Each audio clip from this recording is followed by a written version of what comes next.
तामिळनाडूमध्ये थलपती विजय यांनी बहुमताचा आकडा गाठलाय। गेल्या काही तासांपासून तामिळनाडूमध्ये प्रचंड राजकीय हालचाली सुरू होता। डाव्या पक्षांच्या मदतीने टीव्हीके आपलं सरकार स्थापन करणार आहे। टीव्हीके कडे जागा तर होत्या, पण 108 चा जादुई आकडा गाठण्यात यश येत नव्हतं। टीव्हीके कडे 108 आमदार सध्या आहेत, पण स्वतः थलपती विजय हे 2 जागांवरून निवडून आल्यामुळे 107 आमदार आहेत। 5 काँग्रेसचे आमदार आहेत, त्यांनी पाठिंबा दिला होता। मात्र बाकीच्या 6 आमदारांची जुळवाजुळव करणं हे टीव्हीकेला शक्य होत नव्हतं आणि त्यामुळे 108 चा आकडा झाल्याशिवाय आम्ही सत्ता स्थापनेचं आमंत्रण देणार नाही अशी भूमिका राज्यपालांनी घेतली होती। आता हा तिढा सुटलेला दिसतोय। रविकिरण देशमुख राजकीय विश्लेषक आता आपल्या सोबत आहेत। देशमुख सर, नमस्कार। नमस्कार। वेगवेगळ्या चर्चा सुरू होत्या की टीव्हीकेला सरकार स्थापन करता येणार की नाही, की डीएमके एडीएमके एकत्र येणार। फायनली टीव्हीकेने 108 चा आकडा गाठलाय। हो, याच्यामध्ये खरी चुरस निर्माण झाली राज्यपालांच्या भूमिकेमुळे।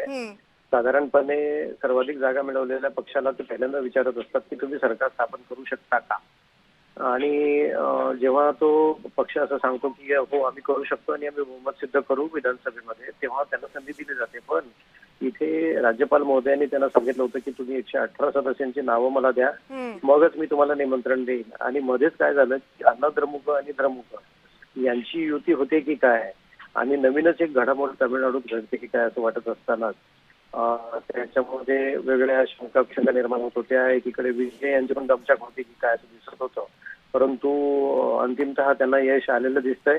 काँग्रेससह काही डाव्या पक्षांचा पाठिंबा घेऊन ते 118 चा आकडा गाठण्यामध्ये यशस्वी ठरल्यात। आता म्हणजे त्यांना औपचारिकरित्या राज्यपालांनी निमंत्रण देणं आणि शपथविधी करणं एवढंच बाकी आहे। फायनली गव्हर्नमेंट होतंय म्हणजे आता। फायनली तामिळनाडूमध्ये गव्हर्नमेंट होतंय आणि सगळ्यात मोठा पक्ष ज्याला जनतेनं कौल दिला होता त्याच पक्षाचं सरकार बनते असं दिसते। पण याचा केंद्रात काय परिणाम होईल? कारण डीएमकेचं म्हणणं आहे की काँग्रेसच्या आमदारांनी आमची साथ सोडली, त्यामुळे केंद्रात आम्ही काँग्रेसची साथ सोडू।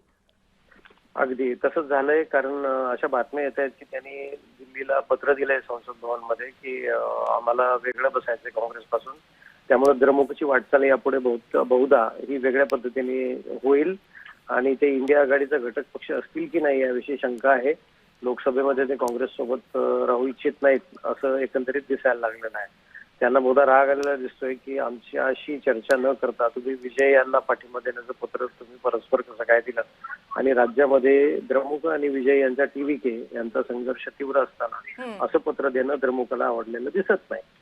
निश्चित, कारण काँग्रेसच्या 5 आमदार जरी असले तरी सध्याची जी आकडेवारी होती, त्रिशंकू परिस्थिती होती, त्यामध्ये काँग्रेसच्या या 5 आमदारांची भूमिका ही अत्यंत महत्त्वाची होती। ते 5 आमदार कदाचित डीएमके सोबत राहिले असते तर वेगळं गणित सुद्धा तामिळनाडूमध्ये बघायला मिळू शकलं असतं आणि याचाच राग मोठा असू शकतो आणि ही भूमिका त्यातूनच आलेली असू शकते। अर्थात येत्या काही तासांमध्ये या सगळ्या घडामोडी स्पष्ट होतील।